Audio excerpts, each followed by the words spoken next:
Chapter 14. I find navigating on shore full of shoals. In the small boat, Father asked why I had brought the gall and what was in the flour sack. "My belongings," I answered. Your mother'll never stand for that junk to clutter up her house. You're a landsman now, Joan, and things is going to be different."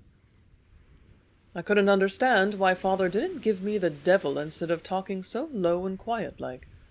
I thought he was glad to get rid of me because I was always such a worry to him. The ride on the ferry boat across San Francisco Bay to get a train to Berkeley was an experience I'll never forget. A crowd gathered around me on the ferry to look at my seagull and the octopus in the can. The kittens squirmed around in their sack, but I didn't open it because I was afraid they'd get away from me. I didn't realize then that I was a freak sight. I thought all the people who grouped around me wanted to be friends, so I took them into my confidence freely. They smiled and looked at one another as I talked. I was telling them about the South Seas, how I got the little octopus, what the name of our ship was. No one did any talking except me. The crowd just stared at me and listened. At the Oakland Pier we got a train. The conductor came along and tried to take the seagull and bag of cats away from me. He wanted to put them in the baggage car, but I protested and he let me keep them. When we arrived in Berkeley, Father took a taxi from the station up to my mother's house. I was all eyes at the surrounding view, the rolling hills, the houses with neat lawns, trolley cars, groups of laughing boys and girls strolling along the streets. I forgot the ship in an instant. In my transport of joy, I could think of nothing but my new life. We got out of the cab in front of a 2-story wooden house. We walked up a path and through a gate that had 2 tall posts on either side of it. On one of them was a weather vane, a whale on a stick that spun around in the wind. It had been there for years, and Mother used to watch it for shore winds to blow my father home. A tangled mass of bright-colored flowers lined the walk. A huge climbing vine with flowers the color of South Sea coral hanging from them half covered the porch. They were roses, the first I had ever seen. The appearance of the house made me think of a contented turtle asleep in seaweeds. I couldn't get enough of the beauty of the garden. I felt Father's hand tugging at my arm. "There's your mother, Joan." I looked up, and there I saw my mother standing in the doorway. She was wiping her hands on her apron and crying and laughing all at once. My first impression of her was of a round, chubby little woman, round and delicious, like a duff pudding that looked so good I could eat it. Her skin was very white, and her eyes as blue as the water in a lagoon, and the wisps of gray hair that fell on her forehead reminded me of white sea spray. I couldn't take my eyes off her. My mother! I had seen her 5 years before when she came to a lumber camp in Oregon to see Father, but the memory of her was blurred. Father's romantic picture of her was more vivid in my mind than my actual recollection. She was so different from any woman I knew. Dressed in faded blue house dress, with a white collar fastened with a shell-pink coral brooch, wiping her hands on her apron, always will that picture remain with me. I didn't know what to say to her. She was expecting her seafarers home, for Father had telephoned her from San Francisco. Was I as much of a surprise to her as she was to me? I expected my mother to be gruff like Father, but her voice was gentle. She was all softness. What did daughters do when they met their mothers? Father threw his arms around Mother and lifted her from the floor. He hadn't seen her for 5 years. I felt a little twinge of jealousy at being left out. I had always been most important to Father, and Mother was usurping my place. She left Father's arms and gathered me to her. Her hands were so soft and smooth they felt funny as they petted me. She seemed so weak compared with sailors. Her arms didn't have as much strength as one of my toes. Physical strength was my ideal, and she did not have it. I knew she was somebody wonderful, but she was going to have to prove it. "Speak to your mother," Father said. I eyed her up and down, from truck to keel, before I answered. "Are you going to let me have my seagull and cats here?" Mother laughed and said, "Oh, you can keep them in the backyard." With that compromise settled, I let down my barriers of hostility. I don't know whether I was thrilled at being in a house that was a home, or whether I was terrified. I remember I felt shut in and crammed, and my brothers and sister standing around staring at me, as if I were a mirage instead of a real person, didn't put me at ease.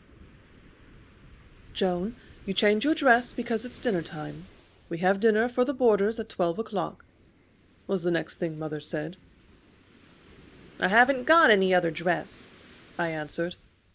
My voice, attuned to the open sea, boomed like a cannon in that small room. "Don't talk so loudly," cautioned Mother. My mother, to help make ends meet, kept boarders from the University of California. "They are professors, dear. You can sit at the same table with them." "Are professors all men?" I wanted to know. Mother said they were men, the ones that lived at the house. "Because I don't like women," I added. My sister retired from the room. She was a very proper young lady, and she didn't approve of me at all. That noon I met the boarders. They were introduced to me, and then they began firing questions at me from all sides. I thought they were nice, friendly men who were interested in the sea until they took sides against me. "Do you mean to tell us that you saw a native child actually being born?" came the horrified voice of the professor of economics. "Sure I saw it. You didn't think she stopped having her baby just because I was there, did you?" I retorted. Those professors thought I was lying. What did they know about the sea anyway? Then, contradicting another statement I happened to make, came the retort. "In our civilized world today, there is no such thing as slave trading." The bewhiskered professor across from me brought his hand down on the table with a smack as he said it. He was trying to show me up, and it got under my collar. "The hell there ain't!" I cried back at him just as hard and so much louder that he drew back into his shell. "Shh, Joan!" It was Mother's voice from the head of the table. I guess she thought I would drive away her boarders. "I won't shh!" I cried just as loud as ever. "He's trying to make me out a liar. Ask Father, he'll tell you." "Well, sure there is slave trading today," said Father begrudgingly. "It's called blackbirding in the South Seas. Some sea captains on sailing ships take cargoes of natives and contract them for £1 apiece for 5 years to the planters in northern Australia. When the natives have been worked almost to death, the planters pay the sea captains to take the natives back to the islands they stole them from. Instead of taking them back to their own islands, the captains dump their loads of blacks on the first handy island that lies in their course. That's why you hardly ever see a pure breed of native in any tribe. The blackbirders have mixed them up." "Astonishing," was the comment of the learned questioners. "Astonishing." Mother didn't tell Father to shush. They didn't dare openly dispute Father, so they turned back on me. First they asked about storms at sea, adventures on our voyages. Then they disbelieved them. The professor of economics was the worst. "You are a very interesting study, little girl." He rose from the table, leaving me feeling like a germ under a microscope. I could see that navigating wasn't going to be so easy with these landlubbers. That night I slept for the first time in my life in a regular bed. The sheets felt so tickly and cool, and the mattress was soft, but I couldn't sleep. The house was so still. It didn't rock. The stillness made me feel seasick. I couldn't hear the noise of feet on the deck above me. My bird and cats were in the hold, or rather, what is called on shore, the cellar of the house, and so I lay awake most of the night, pitching and tossing and wishing the house would just rock a little bit so I could go to sleep. The following morning I was up at daybreak. I dressed quickly and ran through the house calling, "All hands on deck, it's 4 bells!" Father came out of his room and caught me by the back of the neck. "Pipe down, you, there's folks asleep," he said. Well, it was time to eat breakfast according to ship's schedule. The boarders were awakened by my cries. Mother served them their breakfast as soon as she could prepare it. When she called breakfast, I dashed to the table and grabbed the biggest portion of scrambled eggs and a stack of pancakes and began scoffing them. "Where are your manners?" It was Mother speaking as she took my self-helping away from me. "I got here first," I protested, and it's first come, first get. But Mother just couldn't understand. There followed a series of days full of bewildering problems for me. The other children on our block, instead of playing with me as I used to dream children would, drew away from me. "She swears bad words," I heard one girl tell another. "That girl off the ship is too rough, my mother says," confided her little friend. And so it went. Why didn't they like me? Here were children my own age, and I didn't know how to play with them. Everything I said or did sent them away from me. My own sister and my brothers found excuses to take them away to their friends, leaving me behind. Running her boarding house kept Mother constantly busy, and Father was at the ship all day long. When he came home in the evenings, it was Mother he naturally turned to. I seemed forgotten. Oh, how I longed for a storm to arise to blow away the fear and loneliness of the land. I couldn't stay in the house because it crushed me down and the professors didn't approve of me. I kept out in the backyard as much as I could. Everything was so different on land. My seagull died the second day I was home. I tried to replace it with love for the chickens Mother kept, but chickens couldn't fly. They seemed as bound down to the earth as I was away from the ship. Even the roses in the garden had thorns on them. The lilies in the islands were soft-stemmed and lovely. I couldn't bear it. I wouldn't obey my mother because I knew she wasn't strong enough to lick me. Every night Father came home from the ship and she would tell him how difficult I was to handle. "She is your child. You'll have to handle her," I heard her tell Father. "Yeah, Joan will get used to the land ways soon, Mother. Don't you worry about her." I heard Father and Mother discussing me. "You raised her, so perhaps you can discipline her." Joan is your daughter. If you try to understand her, she'll steer as easy as a full rigger in a fair wind," came back Father. "She'll drive my boarders away. Last night I heard her ask one of the professors if he had ever gone through a shark's guts with his hands." Mother was horrified as she related the facts to Father. Instead of finding a sympathetic ear for the story of my disgraceful conduct, Mother saw Father laughing. "And if that wasn't bad enough, Joan said this was a hell of a house because there wasn't a bedbug or a cockroach in it. I tell you, you'll have to speak to her." I couldn't understand why Mother thought that I was terrible because I acted as I did. She went on, "The child also insists on practicing spitting through a crack in the back fence at the woman next door." Oh, poor Mother. At that time I wondered why she was so distressed. Now that the first glamour was gone, I looked upon my sister and brothers as jellyfish, because they couldn't lick me or climb or spit or swear for beans. I had been home, on land as I termed it, for 3 weeks when Father announced that he was going to sail. Mother packed his sea bag. Father never had a suitcase. He always used his own sea ditty bags. A shot of agony went through me when I realized he was leaving, and without me. I couldn't bear it. I wouldn't stay on the land. Unable to contain myself, I ran to my father and kicked him in the pants to make him notice me more than he noticed Mother. "Say, ain't I going with you?" I pleaded. Father looked at me in a puzzled way as if he didn't know how to answer me. Then he said, "I'm just getting ready to sail, Joan. Thought I'd get my things on board all ready in case we get a fair wind that'll take us out without any towboat." No, that settled it for me. I'd run away. If he thought he could leave me on land while he sailed off to the South Seas again, he'd be mistaken. My sense of navigation came in handy. I remembered how we came from San Francisco to Berkeley. I'd go back to San Francisco the same way, but I didn't have any money. That night, when the house was asleep, I sneaked into my father's room and got his pants. I stole a big silver dollar from them and kept it in my fist all night. It was my price to freedom. The following morning, while Mother was busy, and after my brothers and sister had started for work or school, I left home. Without hat or coat, I took shore leave from the house with only my 4 kittens for company, and went to San Francisco. I found my way to the dock opposite our schooner, which lay at anchorage, and I told a fisherman that I belonged on the Minnie A. Kane. "Will you row me out for this much money?" I asked, and I showed him a $50 in change. The old fisherman grinned and told me to get into his rowboat, and he pulled me out to the ship, but he wouldn't take my money. I climbed on deck and bumped smack into Stitches.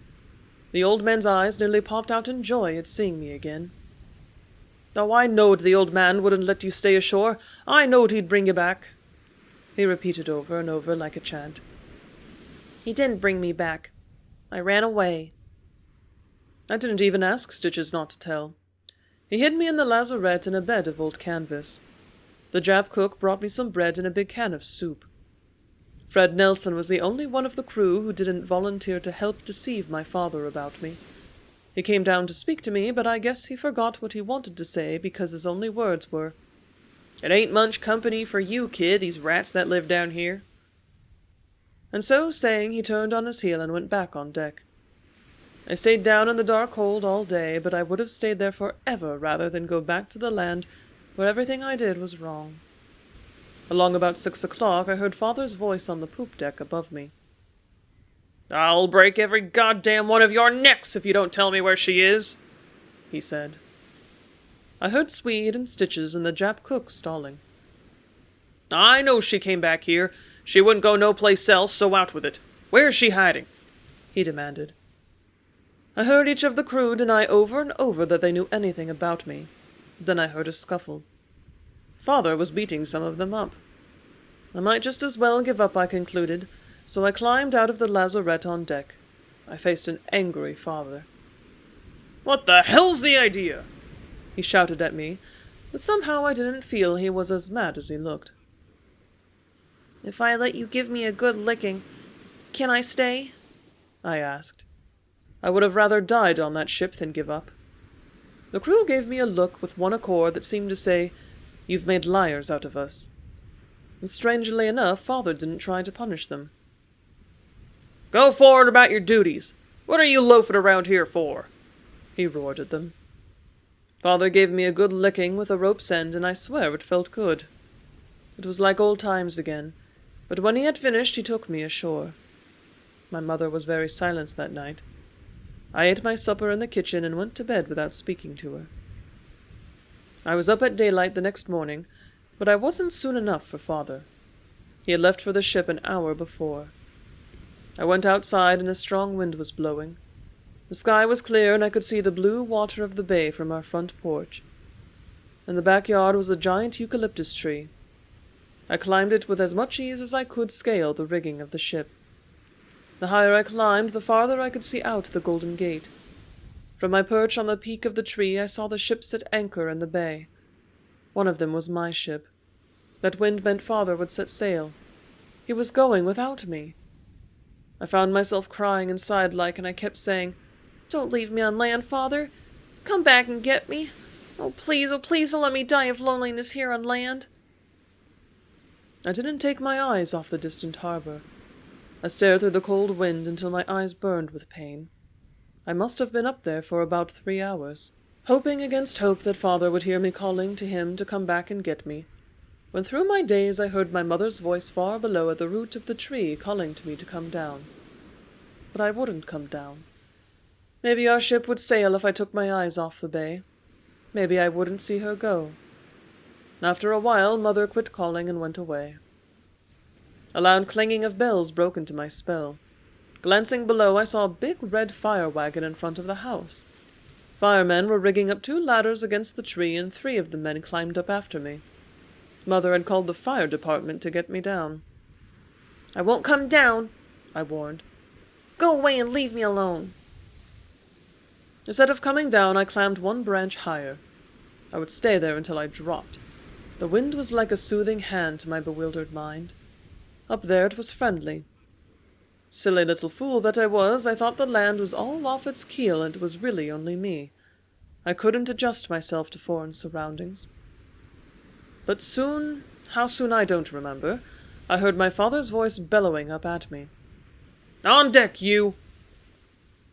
It was all he called, but I came down the tree like a sailor shaken off the foot ropes in a storm.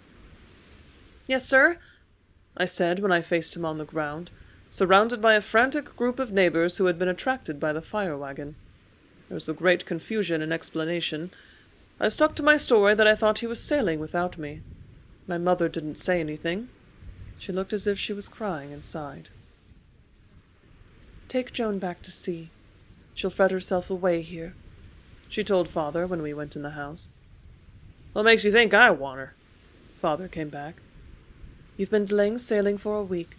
Your cargo is on board. You've had fair winds offshore. And now you come and tell me your sailors have refused to ship out with you because Joan's leaving is a bad omen, and yet you didn't fight about it.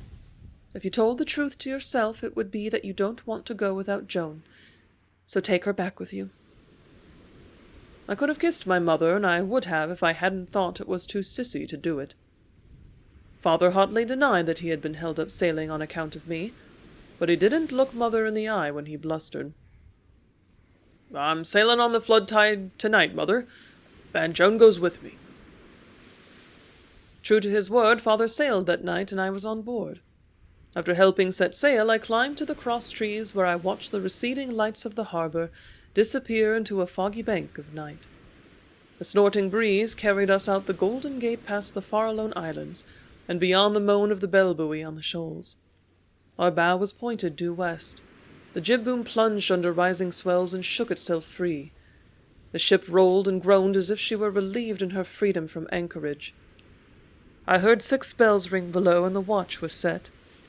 Nelson was at the wheel, Stitches was singing on the fossil head, and the dim glow of Father's pipe traced his paces from the binnacle to the rail and back. And I, up in the spanker cross trees, thumbed my nose at the land we left far astern.